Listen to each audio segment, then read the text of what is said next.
सुनबाई, या जेवणातून किती खराब वास येत आहे. किती दिवसाआधीचं मला हे जेवण दिलं आहे, याच्या वासाने मला उलटे आल्यासारखं होत आहे. शारदाताई घाबरत घाबरत त्यांच्या सुनेला किशोरीला म्हणाल्या. त्यांची सून किशोरी त्यांना डोळे मोठे करत म्हणाली की जे दिलं आहे ते गप खावा, नाहीतर हे सुद्धा जेवण भेटणार नाही. जर तुम्हाला खायचं नसेल तर फक्त पाणी प्या आणि झोपी जावा. आज आम्ही एका पार्टीला चाललो आहे, त्यामुळे आम्ही बाहेरच जेवण करून येणार आहे आणि फ्रीजमध्ये हे जेवण होतं आणि ते तुम्हाला मी दिलं आहे. आता जास्त तोंड चालून माझ्या जायच्या वेळेस माझा मूड खराब करू नका, नाहीतर मी तुमची काय हालत करेल हे सांगू शकत नाही. किशोरी आपल्या सासूला एवढा दम देऊन बोलत होती की बिचारा शारदाताई घाबरल्या आणि शांत बसल्या. त्यानंतर शारदाताई तेथून उठल्या आणि पाणी पिल्या आणि ते खराब जेवण उचललं आणि घराच्या पाठीमागे नेऊन ओतलं.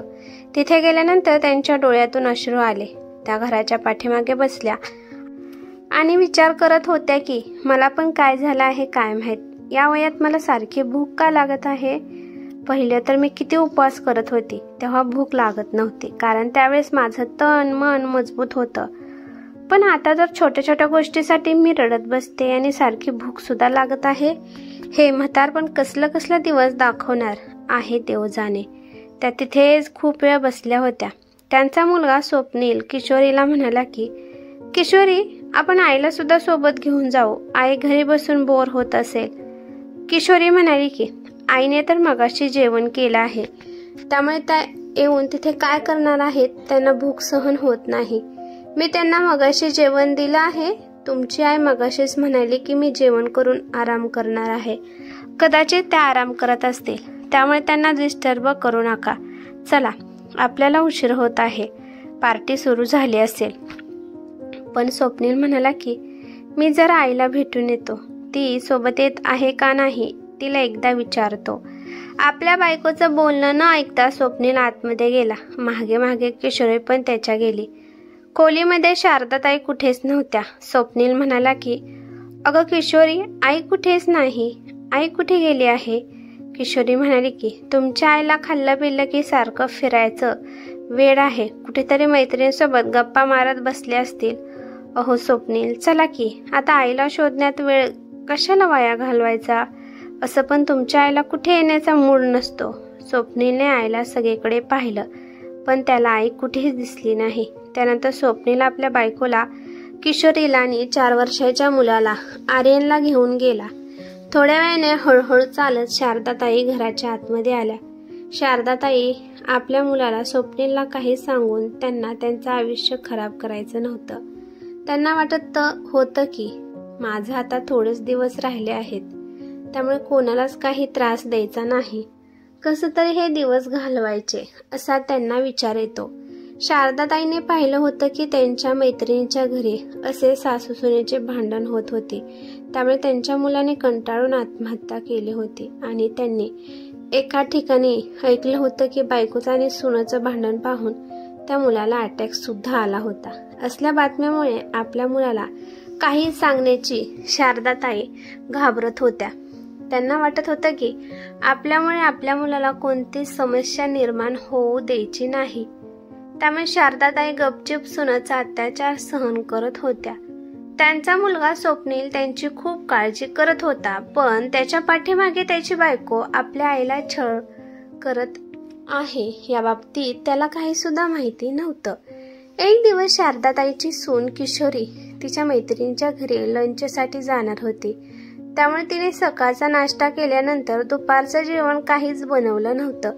पण सासूला काय जेवायला द्यायचं हा प्रश्न तिच्या पुढे आला. मग तिने रात्री राहिलेली शिळी भाकर आणि 2 दिवसापूर्वीची फ्रीजमध्ये ठेवलेली बटाट्याची भाजी आपल्या सासूबाईला खायला दिली. भाजी खायला देण्याच्या आधी तिने ती भाजी गरम सुद्धा केली नव्हती. भाजीमधून खराब वास येत होता आणि त्या बटाट्याच्या भाजीवर फेस सुद्धा दिसत होता. तेव्हा शारदाताईचा नातू बॉल त्यांच्या खोलीत आला, म्हणून तो बॉल घेण्यासाठी आजीच्या खोलीमध्ये आला होता. त्याने आजीकडे पाहिलं. आजी शिळी भाकर आणि ज्या भाजीवर फेस आला आहे ती भाजी खात आहे हे पाहून आर्यन पळत आपल्या आईकडे गेला आणि म्हणाला की आई, तू आजीला खराब जेवण का दिलं आहे? अगं, भाकर तर किती कडक झाली आहे. आजीला खाण्यासाठी त्रास होत आहे. आणि आई, ती बटाट्याची भाजी तर मला वाटत आहे खूप दिवसापूर्वीची आहे, कारण त्या भाजीमधून मला वास येत आहे. आपल्या मुलाला या प्रश्नावर काय उत्तर द्यायचं हेच किशोरीला समजत नव्हतं. त्यामुळे तिच्या तोंडात जे उत्तर आलं ते तिने आपल्या मुलाला लाडात सांगितलं. आर्यन बाळा, तुझ्या आजीला ताजं जेवण पचत नाही. तुझ्या आजीला शिळी भाकर आणि शिळी भाजी हे जेवण त्यांच्या आरोग्यासाठी योग्य आहे. आणि त्यांना जर मी गरम जेवण, ताजं जेवण दिलं तर त्यांना ते पचत नाही आणि मग त्यांची तब्येत खराब होते. खराब जेवण दिल्यावर त्यांची तब्येत खराब होत नाही. आणि असं पण तुला माहीत आहे ना की जेवण वेस्ट करत नाहीत. त्यामुळे मी ते जेवण तुझ्या आजीला देत असते आणि तुझ्या आजीला सवय आहे असं जेवण खाण्याची. आणि तू बाळा अजिबात काळजी करू नकोस. त्यानंतर आर्यन खेळण्यासाठी निघून गेला. आपला मुलगा अजून प्रश्न न विचारता खेळायला गेला. त्यामुळे किशोरीने मोकळा श्वास सोडला. पण तिला या गोष्टीचा अंदाज नव्हता की जी तिने त्याच्या मुलाला सांगितलं त्याने ती गोष्ट त्याच्या बालमनावर कोरली गेली आहे. लहान मुलांना जर आपण काही सांगितलं तर ते मुले खूप सिरियसली ती गोष्ट करतात. आर्यन नेहमी पाहत होता त्याच्या आजीला त्याची आई शिळं जेवण देते.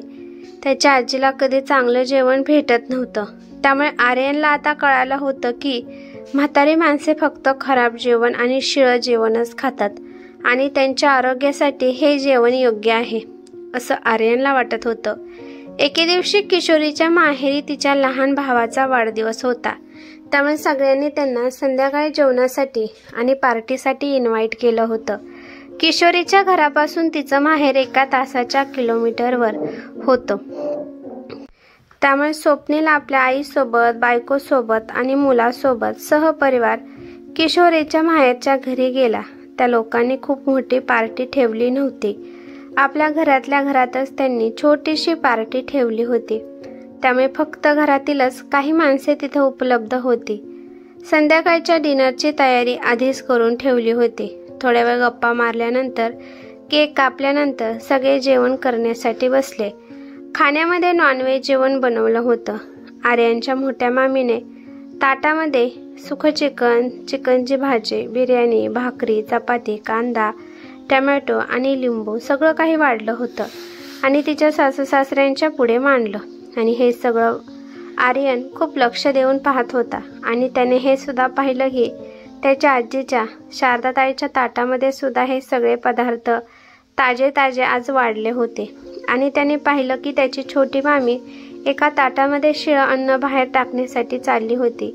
आर्यन त्याच्या छोट्या मामीला म्हणाला की, मामी, तुम्ही हे शिळं अन्न घेऊन कुठे चालला आहात? तर छोटी मामी म्हणाली की, आर्यन बाळा, हे जेवण खराब झालं आहे, त्यामुळे याला बाहेर टाकण्यासाठी चालली आहे.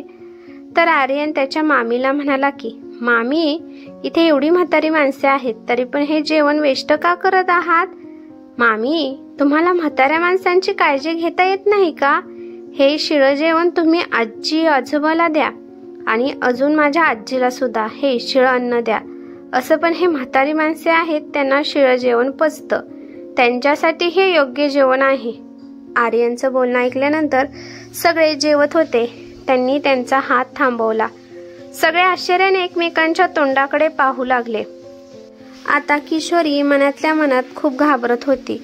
स्वप्नील आर्यनला म्हणाला की, बाळा, तुला हे कोणी सांगितलं? तोपर्यंत किशोरी मध्येच म्हणाली, अहो, हा अजून छोटा आहे, याला कशामुळे विचारून त्रास देत आहात? त्याच्या लक्षात नसेल की हे सगळं कोण म्हणाले आहे. पण आर्यनला वाटलं मला काही आठवत नसेल, त्यामुळे आई बाबाला गप्प राहण्यासाठी सांगत आहे. आई, तुला वाटत असेल की तू जे सांगितले ते मी विसरलो आहे, पण तसं काही नाही, माझ्या अजून पण लक्षात आहे. आई, तू मला जे पण शिकवते ते मी लक्षात ठेवतो, कारण मी खूप हुशार आहे. शारदाताईच्या पण काहीतरी लक्षात आलं. त्यामुळे त्या पण आर्यनला म्हणाल्या की, आर्यन बाळा, असं बोलत नाहीत. खराब जेवण कोणाची पण तब्येत खराब करत असतं. तुला ऐकण्यात गैरसमज झाला असेल. तोपर्यंत आर्यनची मोठी मामी आर्यनला म्हणाली की, हो बाळा, आम्ही खराब जेवण कोणाला सुद्धा देत नाही. पण आर्यन म्हणाला की, मामी, माझी आई तर म्हणते की म्हाताऱ्या माणसांना हे खराब आणि शिळच जेवण पचतं. ती म्हणते की म्हाताऱ्या माणसाने जर ताजं आणि गरम गरम जेवण खाल्लं तर त्यांची तब्येत खराब होते आणि ताजे जेवण तर फक्त आपल्यासाठीच असतं. त्यामुळे आई नेहमी आजीला शिळं आणि खराबच जेवण देते. हो का नाही ग आई, मी खरं बोलत आहे ना? स्वप्नीलने जेव्हा हे ऐकलं तेव्हा त्याला धक्काच बसला. किशोरी पण आता कोणाच्या डोळ्यात डोळे घालून पाहू शकत नव्हती. तिने आपली मान लाजेने खाली केली. सगळ्यांना आर्यनला काय सांगायचं होतं आणि काय बोलायचं होतं हे सगळं कळालं. आर्यन त्याच्या आईला म्हणाला की आई, तू अजिबात काळजी करू नकोस. मी आता सगळं शिकलो आहे. आई, मी मोठा झाल्यावर आणि तू म्हातारी झाल्यावर तेव्हा पण मी तुला असं शिळं आणि खराब जेवण देणार आहे. आपल्या मुलाच्या तोंडून हे बोलणं ऐकून किशोरीच्या डोळ्यात आता अश्रू येऊ लागले. तिला कळतच नव्हतं की काय करावं. तिला वाटत होतं की इथून पळून जावं. स्वप्नीलला किशोरीचा खूप राग आला होता, पण तो आता सासरी होता त्यामुळे त्याने त्याचा राग जरा दाबून ठेवला. पण हे सगळं किशोरीच्या आईला सहन झालं नाही. त्या त्यांच्या जागेवरून उठल्या आणि एक जोरदार कानाखाली किशोरीच्या लावली. मी हे काय ऐकत आहे आणि मी असले संस्कार तुझ्यावर केले आहेत का? मी तुला हे शिकवलं आहे का की तू तुझ्या सासूला खराब जेवण दे? अगं मूर्ख मुली, तुझा नवरा कमवून पैसे आणत आहे, मग तू घरी बसून तू तुझ्या सासूला पोट भरून जेवण सुद्धा घालू शकत नाही का? छे, किती घाण विचार आहेत तुझे. आणि तू हे सगळं कुठून शिकली आहेस? किशोरीची बोलतेच बंद झाली होती. तिची आई भरल्या डोळ्यांनी म्हणाली, किशोरी, जर तुझ्या वहिनींनी आम्हाला असं जेवण दिलं तर तुला कसं वाटेल? स्वप्नील म्हणाला की मला तर माहीतच नाही की माझ्या पाठीमागे माझ्या आईचे काय हाल करत होती. मी तुझ्यावर खूप विश्वास टाकला होता की तू माझ्या आईची चांगली काळजी घेत आहे, पण तू माझा हा विश्वासघात केला आहे. किशोरी रडायला लागली आणि म्हणाली की मला माफ करा, माझ्याकडून मोठी चूक झाली आहे. जेव्हा मला स्वयंपाक बनवण्याचा कंटाळा येत होता तेव्हा मी सासूबाईला शिळं जेवण आणि खराब जेवण देत होती आणि हळूहळू मला हीच सवय लागली. मला वाटत होतं की खराब जेवण वेस्ट होण्यापेक्षा ते जेवण सासूबाई खातील. पण आर्यन जेव्हा म्हणाला की तुला सुद्धा म्हातारी झाल्यावर मी असं जेवण देणार आहे, तेव्हा मला माझी चूक कळली की मी हे खूप चुकीचं करत होती. हे विचारच केला नव्हता की असं केल्यामुळे आर्यनवर वाईट संस्कार घडत आहेत. मी याच्यासाठी जेवढी पण माफी मागू तेवढी कमी आहे, पण मी पण माफी मागितल्याशिवाय दुसरं काही करू शकत पण नाही. बोलता बोलता किशोरी मोठमोठ्याने रडू लागली. घरामध्ये सगळ्यांचा मूड खराब झाला होता. त्यांना कोणालाच कल्पना नव्हती की आपल्याच परिवारामध्ये आपल्यामध्ये बसणारा एक व्यक्ती म्हाताऱ्या माणसांसोबत एवढी वाईट वागणूक करत असेल. आर्यनला काही समजत नव्हतं की मी असं काय म्हणालो त्यामुळे सगळे माझ्या आईला ओरडत आहेत आणि आजीने तिला एक कानाखाली सुद्धा मारली आहे आणि ती रडत पण आहे, त्यामुळे तो पण रडू लागला. स्वप्नीलने आर्यनला मांडीवर घेतला आणि तो खूप प्रेमाने आर्यनला समजावून सांगू लागला की बाळा, तुझी आई खूप मोठी चूक करत होती. म्हाताऱ्या माणसांना असलं खराब जेवण द्यायचं नसतं. तुझ्या आईला कदाचित हे माहीत नसावं, त्यामुळे तुझ्या आईकडून एवढी मोठी चूक झाली. बाळा, आजपासून तुझी आई सगळ्यांना ताजे आणि गरम गरम जेवण देईल. हो का नाही ग किशोरी? हे ऐकल्यानंतर किशोरीने पटकन आपले डोळे पुसले आणि हसत म्हणाली, बाळा, माझ्याकडून खूप मोठी चूक झाली. मी तुझ्या आजीला खराब जेवण देत होती आणि हे चुकीचं होतं.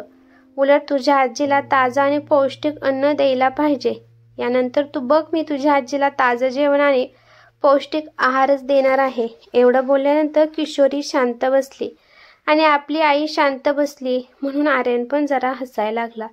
त्यानंतर आर्यनच्या छोट्या मामीने आर्यनला आतमध्ये नेले. त्यानंतर किशोरीच्या आई वडिलांनी स्वप्नीलच्या पुढे हात जोडले.